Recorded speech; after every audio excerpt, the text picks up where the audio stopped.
आज का जो हमारा टॉपिक है वो है कि बीवी की नफ्सियात को कैसे समझा जाए।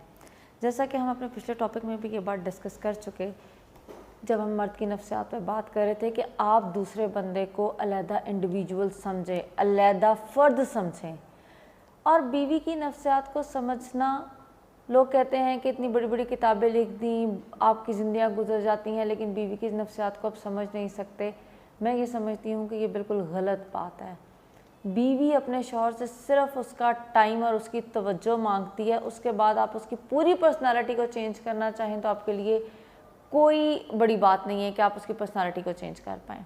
लेकिन जितना आप उसके साथ कम्युनिकेशन गैप बढ़ाएंगे, जितना आप चाहेंगे कि मैं इसको स्ट्रेस में रखूं, इसको दबा के रखूं, ये मेरी बातें मानती रहे, ये सिर्फ मशीन बन के रहे जिसका काम मेरा घर संभालना, मेरे बच्चों की परवरिश करना, मेरे माँ बाप को संभालना, सोसाइटी में मेरी इज़्ज़त को बचा के रखना, सिर्फ अगर औरत का यही काम है तो देखें उसने फिर बहुत जगह पे आपके अगेंस्ट फिर ऐसे जाना है कि आपको पता ही नहीं चलना। फिर आपने कहना है जी मेरी बीवी जो है वो बदतमीज़ है, ज़ुबान चलाती है या फ़लाँ फ़लाँ फ़लाँ।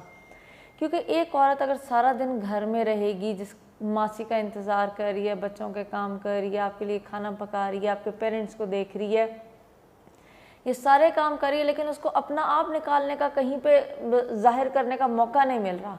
सिर्फ वो इंतज़ार करती कि सारे दिन के बाद जब मेरा शौहर आएगा, मेरी बात सुनेगा, मुझे तसल्ली देगा या मुझे बताएगा कि मैंने क्या करना है। और जब शौहर आता है उसके पास उसके लिए टाइम नहीं होता और वो उल्टा अपना बाहर का गुस्सा भी आके अपनी बीवी और बच्चों पे उंडेल रहा होता है, स्पेशली बीवी के ऊपर उंडेल रहा होता है।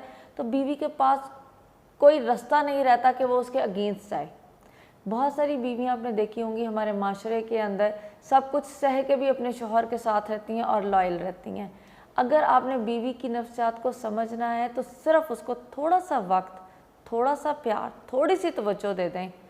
आप बीवी ऐसे आपकी ग़ुलाम हो जाएगी कि जैसे आपने उसको जो है ना ज़र ख़रीद ग़ुलाम बना लिया हो। सिर्फ आपकी तवज्जो, आप उसकी बात सुनें।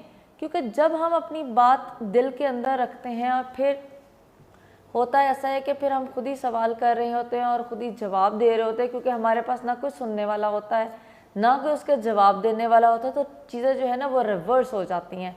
इससे पहले कि चीज़ें रिवर्स हों, क्योंकि अगर बीवी की नफ्सियात ख़राब होती है तो माशरे में आपका नाम ख़राब हो रहा होता है। तो अपने नाम को बचाने के लिए आप थोड़ा सा उसके ऊपर तवज्जो दें तो आपके मामला ठीक हो जाएंगे। रखते हैं और फिर होता है ऐसा है कि फिर हम खुद ही सवाल कर रहे होते हैं और ख़ुद ही जवाब दे रहे होते हैं, क्योंकि हमारे पास ना कोई सुनने वाला होता है ना कोई उसके जवाब देने वाला होता है। तो चीज़ें जो है ना वो रिवर्स हो जाती हैं।